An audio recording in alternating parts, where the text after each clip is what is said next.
It's now my pleasure to introduce our keynote speaker, Dr. Koplewicz.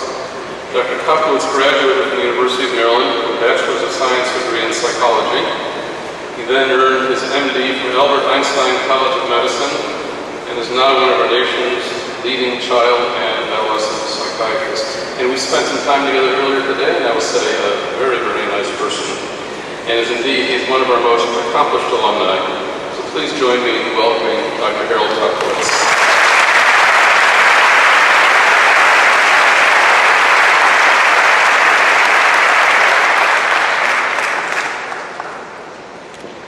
First thing I have to say is thank you to the faculty of psychology, because delivering a commencement address is a great responsibility.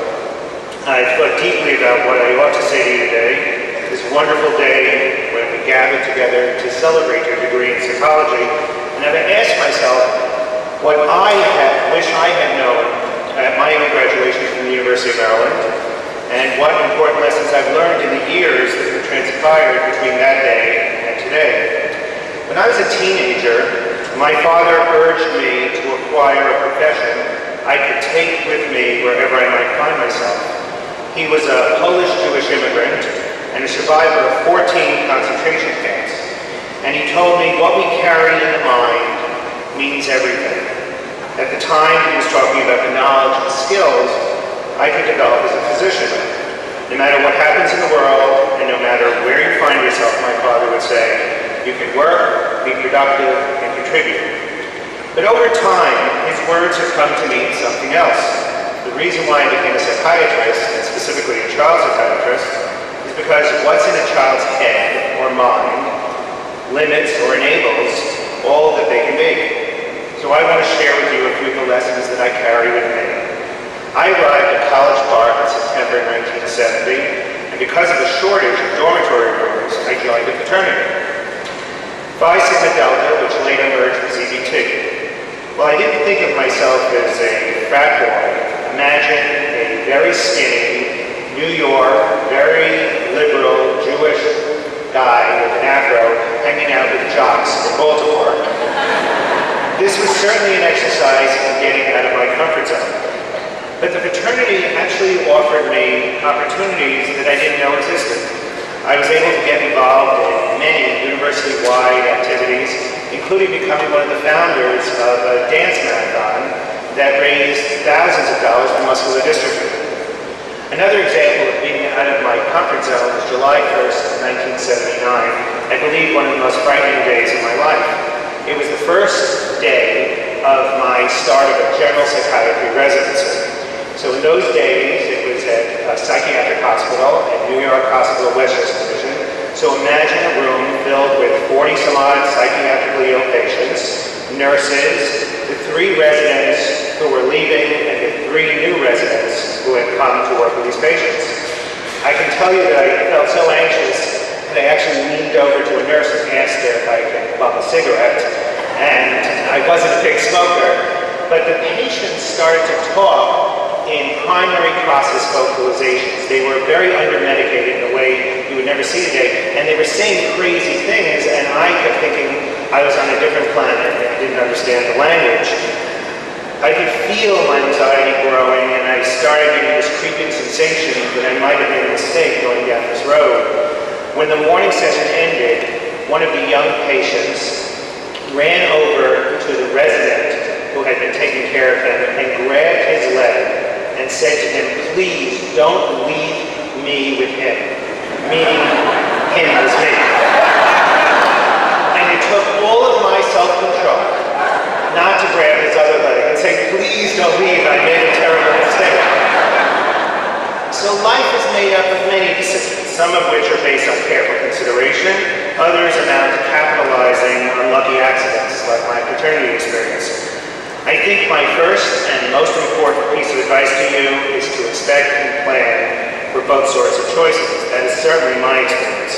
I made a very deliberate choice to give up pediatrics for psychiatry, typical for many psychiatrists, because I could already feel the frustration when the most interesting cases are taken away from you.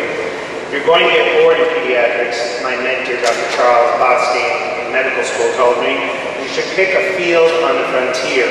And I can tell you that I certainly felt I was on the frontier that day in 1979, a frontier farther out than I had anticipated.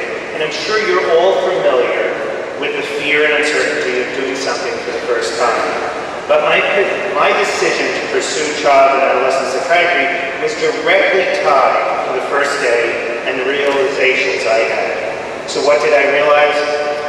It's simple. With kids, the prognosis is much better.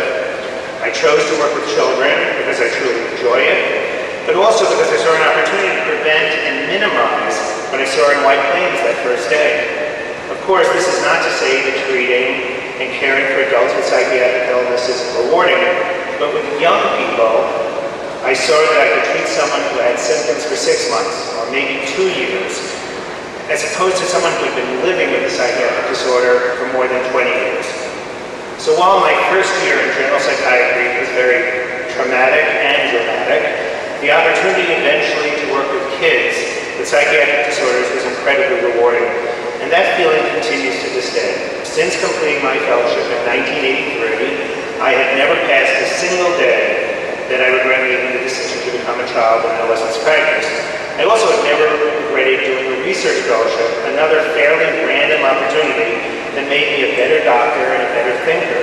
When I stumbled into research, I realized that one didn't have to make a choice, that my experience in the lab could make me a better clinician at the same time, sharper, cautious, and less likely to make erroneous assumptions and generalizations. And I love my job, and I'm very happy with the choices I've made, but still, my advice is not that you become a child psychiatrist, although you should by all means, but that you remain open to the opportunities that surround you every day as you step into the future. Whether it be continuing your education and professional training or entering the workforce. But unfortunately, life is not all about choice or happy accidents. It can be difficult, complicated, and beyond your total control. Your talent and intelligence will not inoculate you against failure, hardship, or heartbreak. So much of our culture is focused on perfection, that you may have gotten the message that failure is fatal, that it's better not to try than to risk embarrassment. And so my second piece of advice to you is, as you learn and acquire skills, develop your talents, seek the proverbial cure for cancer, value the work it takes, the practice, the trial and error, the mistakes, and nurture your ability to learn from your mistakes, because it's not just about achievement. Learning to move beyond mistakes and setbacks is what will allow you to develop emotional resilience, which is what separates those who overcome the obstacles and laws they encounter and those who are overwhelmed by them. Some people seem to be born more resilient than others, but studies of trauma show that resilience is also a learned behavior. Those who recover best from trauma are not those who have never experienced a previous setback, but those who have faced some challenges and learned to move past them. If you want an extraordinary example of resilience, take my late father. He came to this country in 1949 after being in many concentration camps, lost most of his family during the Holocaust, and arrived in New York City with a Polish law degree that was worthless. But he overcame. He had a very successful marriage, started a business, and a rewarding career, children and grandchildren, and then his wife, my mother, got ill, Alzheimer's, and she died. And yet he survived. He actually fell in love again at age 89.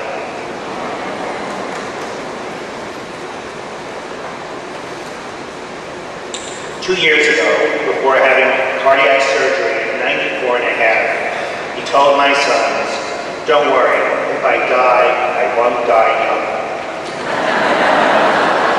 And more importantly, except for the Holocaust, I've had a wonderful life. Allow what you learn to permeate your life. This doesn't seem like much of a task to you now, I'm sure, but you will learn so much about the human condition in the coming years.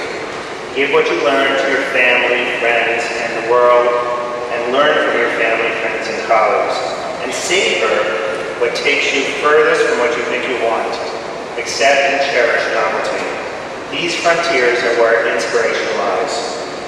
The landscape of our world is is always changing, and these days in exciting ways that will shape your career. But there will always be underserved populations and people who fall through the cracks. Your intelligence, your capacity for hard work, the education you've earned and received give you unique status and unique responsibilities. If you choose to use your skills and abilities to raise your voice on behalf of those who have no voice, if you choose to identify not only with the powerful, but with the powerless, then it will not only be your very proud families who celebrate your existence as they do today, but thousands and perhaps even millions of people whose lives have helped change. I guarantee if you identify unmet needs and strive to meet them, your life will be, despite difficulties and frustrations, ultimately incredibly rewarding. So I thank you all for letting me share in this exceptional day with you. I congratulate your parents, and I wish all of you the very best of luck. Thank you.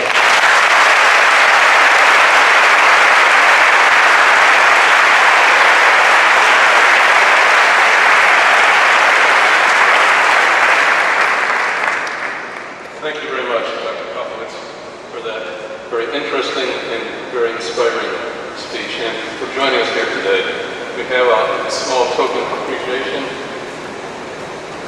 Thank you very much. Just a moment. And I want you to know I never took an exam at this institution without rubbing his nose.